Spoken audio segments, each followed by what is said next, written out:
అండి, ఎలా ఉన్నారు? బాగున్నారా? బాగుండాలని కోరుకుంటున్నాను. నేను మీ లక్ష్మిని. యాక్చువల్గా కొంచెం విలేజ్ వైపు అయితే వెళ్దామని అయితే ఎండ అయితే ఉంది కానీ కానీ వెళ్ళాను బయటకైతే. ఆటో ఎక్కైతే వెళ్ళాను. ఆ ఆటో దిగి అలా నడుస్తున్నాను అన్నది ఫుల్ తల అయితే అదిరిపోతుంది అనమాట. ఎండకి దేవుడు అసలు వెళ్ళగలనా లేదా అని అయితే అనుకుంటున్నాను.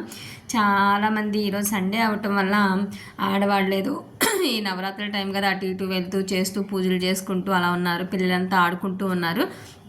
ఒక చోట పిల్లలైతే చక్కగా మొక్కలకి వాళ్ళ ఇంట్లో వాళ్ళ పెద్దవాళ్ళు అయితే కొంచెం పందిరి తీగలాగా ఏదో ఏమన్నారంట. అండ్ దాంతోపాటు వాళ్ళు అమ్మవారి బొమ్మను కూడా ఒకరోజు పండగ రోజు పెట్టుకుందామనంట చిన్నగా కర్ర పుల్లలతో అయితే ప్రిపేర్ చేస్తూ కనిపించారు. నాకైతే నవ్వు వచ్చింది. చిన్ని పిల్లలు అని చక్కగా నన్ను చూసి చల్లా చెదరైపోతున్నారు. వీడియో తీస్తున్నాను. లేదు లేదు నాన్న తీసుకోండి చేసుకోండి అని అయితే చెప్పాను అనమాట. ఇంకా వాళ్ళైతే అలా చేస్తూ ఉంటే ఏ మొక్కలు పెడతారు, ఏం చేస్తారు, అమ్మవారిని ఎక్కడ పెడతారు ఏంటి అని అడిగాను. ఆ చెట్టు దగ్గర ఒక చిన్న మొక్క అయితే చూపించి అమ్మ వాళ్ళైతే దాంట్లో ఇది పెట్టమన్నారు. ఇక్కడైతే అమ్మవారిని పెడతాము, దానికే పందిరేస్తున్నాం అని అయితే చెప్పారు. ఓ అవునా అని అయితే ఈ మొక్క ఇంకైతే చూసారనమాట. ఏ మొక్క ఏంటని నాకైతే అర్థమై చావలేదు. ఇంకా అక్కడి నుంచి అయితే అమ్మో ఎండలో ఎందుకు వచ్చిన గోల్లే అనేసి వెనక్కి అయితే వెళ్ళిపోయాను అనమాట.